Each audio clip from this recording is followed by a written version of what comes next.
Mesdames, Messieurs, bonsoir et bienvenue à cette nouvelle édition de Direct, au cours de laquelle nous avons l'habitude de passer en revue quelques informations générales en première partie, suivies d'une deuxième partie consacrée aux entretiens.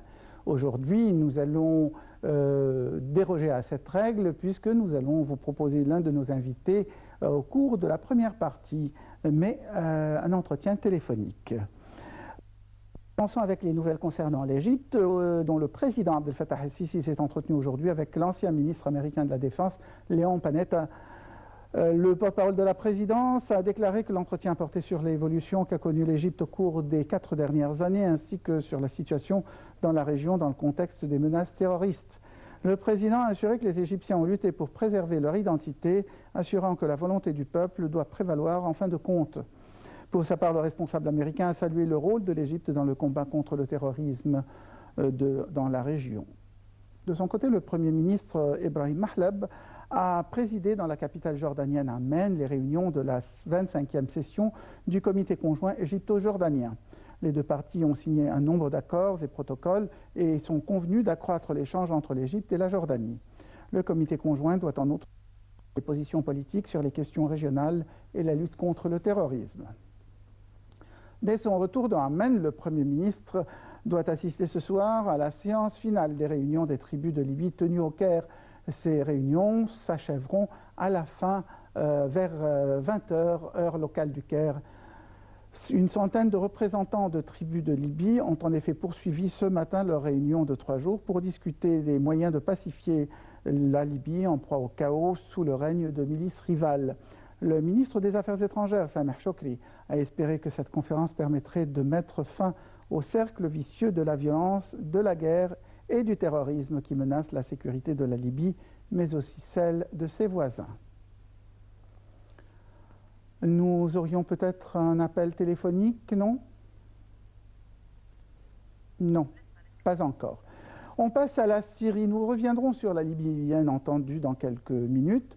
En Syrie, des groupes terroristes de Daesh ont exécuté 20 hommes dans la cité antique de Palmyre, tandis que l'armée et les milices chiites tentent d'encercler les terroristes de Daesh dans la ville de Ramadi. Retour à la situation en Libye, non moins tourmentée. Et nous avons au téléphone en ligne Dr Mohamed El-Shahwami, le secrétaire général du Congrès des tribus libyennes. Nous avons Dr Salah Eddin Abdelkerim avec nous. Dr Abdelkerim, مساء الخير. صوت مش واضح. دكتور عبد الكريم. صوت مش واضح. السلام عليكم. صوت مش واضح. عليكم السلام. الصوت عندي مش واضح. ما الذي تم في الاجتماعات الخاصة بالاتفاق بين القبائل الليبية النهارده واليومين اللي فاتوا؟ Passé. Assalamu alaikum. Je vous salue, la chaîne de Nile TV International et les chers téléspectateurs de Nile TV, mais la voix n'est pas claire. الصوت مش واضح. طيب نعيد تاني. On va répéter pour une autre fois qu'est-ce qui se passe dans les réunions spéciales pour l'accord entre les tribus libyens. Pour la première fois depuis 4 ans, les directions et les dirigeants des tribus libyens, de peuple libyen, dans un climat libre, loin des milices, loin des menaces, loin de tout ce qu'ils veulent, les forces extérieures. Ils sont venus pour l'Égypte, la grande sœur, pour les accueillir sans aucune dictée, sans aucune demande, pour exprimer, pour le dialogue direct entre eux. Et vous allez écouter dans le communiqué final qui va traité après quelque temps par des patriotiques qui aiment et adorent la Libye. La Libye, jusqu'à maintenant, est dans le bon chemin et on remercie nos frères égyptiens et le président Abdel Fattah el-Sisi et le gouvernement égyptien et le peuple égyptien majestueux qui nous a donné l'occasion pour les dirigeants et pour les leaderships des tribus libyens pour cette rencontre et vous allez écouter les résultats dans le communiqué final qui va se promulguer après quelque temps. La situation actuelle en Libye, qu'est-ce qu'il y a en ce qui concerne la situation économique, militaire et sociale?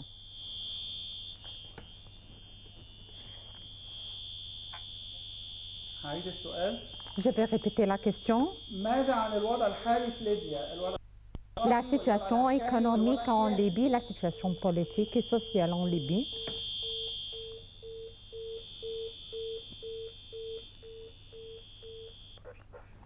Bon, la ligne a été interrompue. Nous allons peut-être avoir une seconde fois Dr Salah Eddine dans quelques minutes après une reprise de la ligne. Comme je vous le disais, nous avons passé par la Syrie où le groupe Daesh a exécuté une vingtaine d'hommes. Nous passons à présent à l'Iran où les négociations entre ce pays et les grandes puissances pourraient se poursuivre au-delà de la date butoir du 30 juin en raison des difficultés à parvenir à un bon accord nucléaire. C'est en tout cas ce qu'a affirmé un négociateur iranien, tandis que Washington rejetait une telle prolongation. Plus de détails dans ce compte-rendu.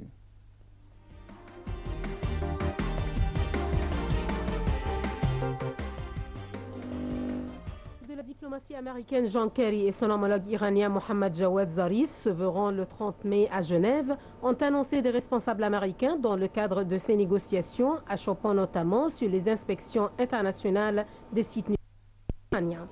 L'Iran et les pays du 5+1 sont engagés depuis plus de 20 mois dans des négociations en vue de résoudre le dossier nucléaire de Téhéran.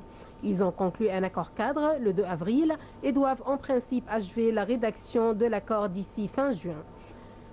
Mais nous ne sommes pas au point où l'on peut dire que les négociations vont s'achever rapidement, a déclaré le vice-ministre iranien des Affaires étrangères Abbas Araghchi. Elles vont aller jusqu'à la date butoir et peuvent même continuer au-delà, a-t-il ajouté à son arrivée à Vienne, où les discussions ont repris mardi et doivent durer jusqu'à vendredi. Le vice-ministre du pétrole, Amir Hossein Zanami Nia, avait estimé lundi que 20 pages ont déjà été rédigées, mais qu'il reste des désaccords et 30% du travail reste à faire. Nous ne sommes pas liés par le calendrier, nous essayons d'avoir un bon accord avec tous les détails répondant à nos attentes, a assuré M. Araghchi, expliquant que la rédaction du texte final et de ses annexes travail difficile. Mais alors que les diplomates européens à Washington avaient eux aussi laissé entendre que les pourparlers pourraient déborder sur les débuts du mois de juillet, le porte-parole de la diplomatie américaine Jeffrey Raksky a rejeté une telle prolongation.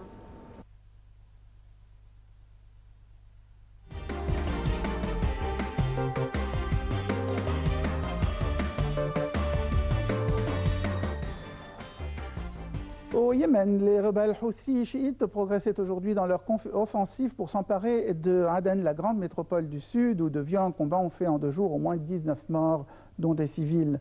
Selon l'Organisation mondiale de la santé, le conflit au Yémen a fait jusqu'à présent près de 2000 morts et 8000 blessés, dont des centaines de femmes et d'enfants. Quittons le Proche-Orient tourmenté pour un autre pays non moins tourmenté puisqu'il s'agit du Burundi en plein cœur de l'Afrique. Les manifestations anti-troisième mandat ont repris ce matin à Bujumbura, la capitale du Burundi. Plus en profondeur dans les quartiers, la police déployant force interdisant tout regroupement sur les avenues et les rues principales. Un compte rendu.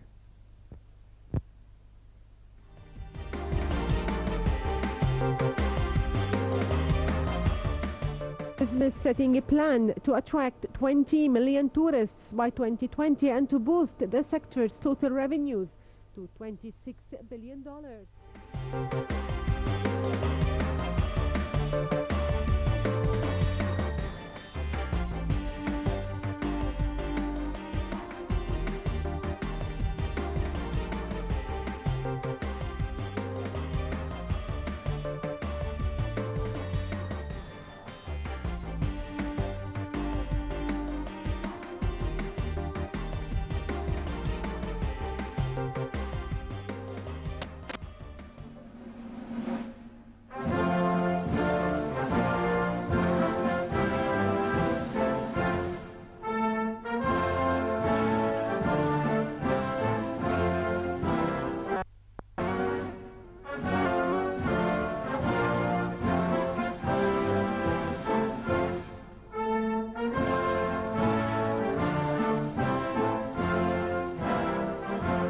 بأجيال قوية أحقق أمانيكي بإيدي هبنيكي أجتهد لأعطيكي أخضر أراضيك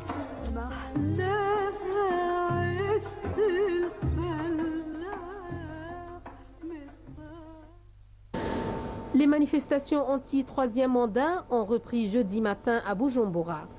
Dans la plupart des quartiers contestataires, les manifestants ont adopté leur tactique à la très forte présence qui occupe désormais les grandes avenues goudronnées et tire à vue au-dessus des groupes de jeunes qui font mine de se regrouper. Les manifestants se rassemblent plus en profondeur au milieu des habitants dans le labyrinthe des ruelles et pistes de latérite rouge où les policiers hésitent de s'aventurer. À Musaga et Nyakabiga, des dizaines de manifestants se sont aussi rassemblés et étaient la cible des tirs et des grenades lacrymogènes dès qu'ils faisaient mine d'approcher des avenues et rues principales. Seuls les deux quartiers voisins de Cibitoke et Buterere, dans le nord de la capitale, restent pour l'instant bloqués par les manifestants et les routes principales qui les traversent toujours coupées par de nombreuses barricades.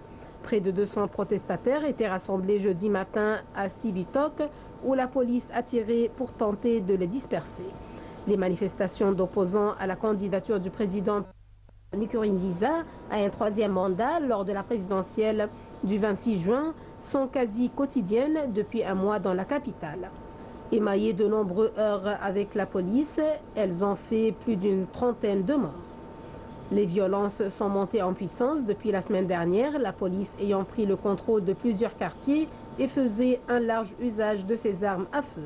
Des manifestations ont également été signalées en province où un manifestant a été tué mercredi.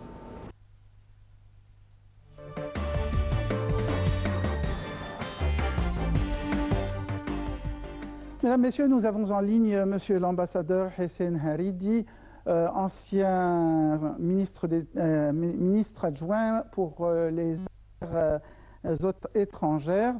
Bonsoir, Monsieur l'ambassadeur. Bonsoir, Patrick. Monsieur l'ambassadeur, qu'est-ce qui s'est passé aujourd'hui au Caire à propos de la conférence libyenne? Vous pensez qu'elle mènera à quelque chose, à une paix civile dans le pays? On l'espère, certainement, mais je crois que cette conférence est une première, car c'est la première fois depuis 2011 que presque 400 représentants de tribus en Libye se réunissent et parlent et discutent entre eux comment contribuer à un règlement en Libye, espérant que ça oui, monsieur l'ambassadeur, oui. Je vous entends très mal. Que pensez-vous de la situation actuelle en Libye, notamment au niveau militaire? Est-ce que les troupes de Haftar se sont emparées de plusieurs régions? Ont-elles réussi à récupérer toute la Cyrénaïque ou pas encore? Et qu'en est-il des troupes qui étaient du côté de la Tripolitaine? Certainement, de point de vue militaire, je crois que nous sommes témoins d'une impasse. L'Est de la Libye est toujours sous le contrôle des forces du gouvernement légitime et l'Ouest du pays est toujours sous le contrôle du gouvernement de Tripoli. Alors, militairement, je ne pense pas que l'équilibre a été brisé au profit des troupes de M. Haftar. Tout l'est de la Libye, c'est-à-dire toute la Cyrénaïque, sauf peut-être Derna? Il y a des poches sous le contrôle des djihadistes, sous le contrôle des groupes terroristes. Mais la situation, d'une façon générale, est incertaine, militairement. Est-ce que vous pensez que les tribus libyennes réunies au Caire, par leur choix de la capitale égyptienne, souhaitent plus d'implication égyptienne dans le drame libyen pour régler les problèmes? Autant que je sache, Patrick, l'Égypte a organisé cette conférence ami Le Caire, certainement, a bien accueilli la volonté de ces chefs de tribu de se réunir au Caire, avec certainement un grand espoir qu'une telle réunion va contribuer, va renforcer le dialogue sous l'égide des Nations Unies par M. Bernardino León, l'émissaire ou l'envoyé spécial des Nations Unies en Libye. Je pense qu'au début du mois de juin, le dialogue libyen, le dialogue onusien sur la Libye, je crois, va prendre fin à Sokhairat au Maroc avec une signature d'un accord pour régler la crise libyenne politiquement. Justement, Monsieur l'ambassadeur, ces réunions de Sokhairat au Maroc ne sont-elles pas défavorables au gouvernement puisqu'il est poussé à négocier alors que c'est le gouvernement légitime de la Libye et qu'il est poussé à négocier avec une opposition islamiste? Si le dialogue parrainé par l'ONU va réussir dans le sens d'un accord définitif qui comprendrait le gouvernement de Benghazi et le gouvernement à Tripoli, je crois que ça sera une grande victoire pour le peuple libyen. Et j'espère que toutes les parties concernées, y compris le gouvernement de Benghazi, vont agir dans ce sens-là, c'est-à-dire l'intérêt du peuple libyen. Est-ce que la force de défense commune, une fois créée, agira-t-elle en Libye? Tout dépend, premièrement, pour que cette force agisse, on doit remplir quelques conditions. La première et la plus importante, que la Libye se dote d'un gouvernement central unique, un seul gouvernement. Deuxièmement, que ce gouvernement excusez-moi de vous interrompre, l'intervention d'une telle force arabe. Et troisièmement, que cette force arabe va certainement aurait une mission bien établie, soit par le truchement de la Ligue arabe, et que certainement ces actions seront dans le cadre de la Charte des Nations Unies. Pour la première de ces conditions, vous avez dit un gouvernement unique, uni. Mais il y a un gouvernement à l'heure actuelle. Allô? Allô, oui, vous m'entendez, monsieur l'ambassadeur? Allô? Moi, je vous entends. M'entendez-vous? Allô? Non, vous ne m'entendez pas. Je pense que monsieur l'ambassadeur ne m'entend pas.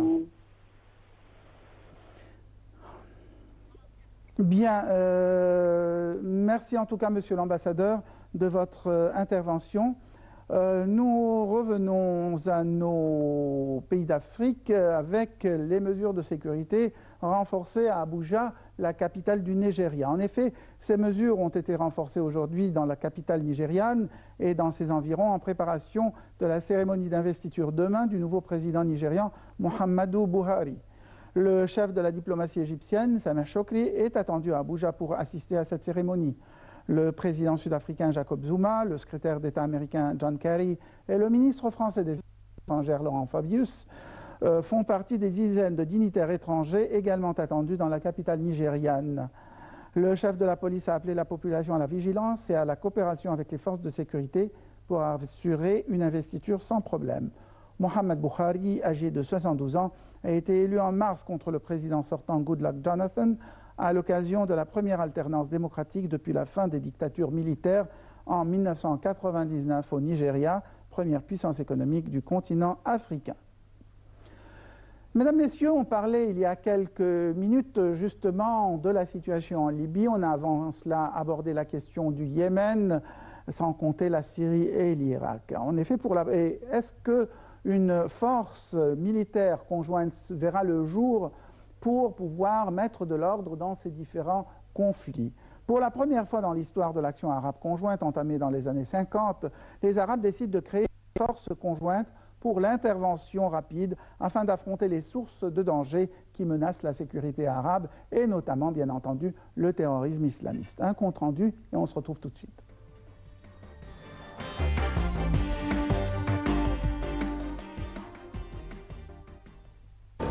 Les événements au Yémen ont poussé l'Arabie saoudite, quelques pays du Conseil de coopération du Golfe, le Maroc et la Jordanie, à réfléchir sérieusement à former une force arabe conjointe. Cela, outre de nombreuses autres causes qui justifient la formation de cette force, comme la situation en Libye. Les superpuissances et les forces régionales possèdent en général des forces d'intervention dont la principale mission est de faire face aux états d'urgence dont la persistance peut porter atteinte à la sécurité nationale du pays. Les sources de danger ou de menaces peuvent être internes. L'envoi de forces à l'extérieur des frontières a généralement de grands objectifs comme l'invasion, l'occupation, la domination des ressources vitales, le changement de régime, l'aide d'une certaine partie pour prendre la situation en main ou l'aide du système au pouvoir pour imposer sa domination et rester au pouvoir. Dans le contexte régional, il existe des dizaines de sources de menaces pour notre sécurité nationale. À l'ouest, la Libye est sur le point de s'effondrer. Il y prolifère des groupuscules armés dont certains sont des fanatiques qui adoptent des idées fondamentalistes comme celles de Saïd Qutb, d'Al-Qaïda, de Daesh ou du Front d'Al-Nusra. Par conséquent, la sécurité nationale de l'Égypte implique la formation de forces d'intervention rapides capables d'agir d'urgence contre ces groupuscules avant qu'ils ne lancent leur attaque. Au nord-est de la bande de Gaza se répandent des groupuscules fondamentalistes comme le Hamas, qui est une filiale de la confrérie des frères musulmans qui a déjà lancé des attaques terroristes contre les soldats à Rafah grâce à des éléments qui se sont infiltrés à partir de la bande de Gaza. Avec la montée des événements au Yémen, les pays arabes, avec en tête l'Arabie saoudite, ont commencé à agir. Ils ont commencé à accepter l'idée de la formation d'une force arabe conjointe pour faire face aux différentes sources de menaces. La tempête décisive contre les Houthis représente le fondement pratique de la force arabe conjointe.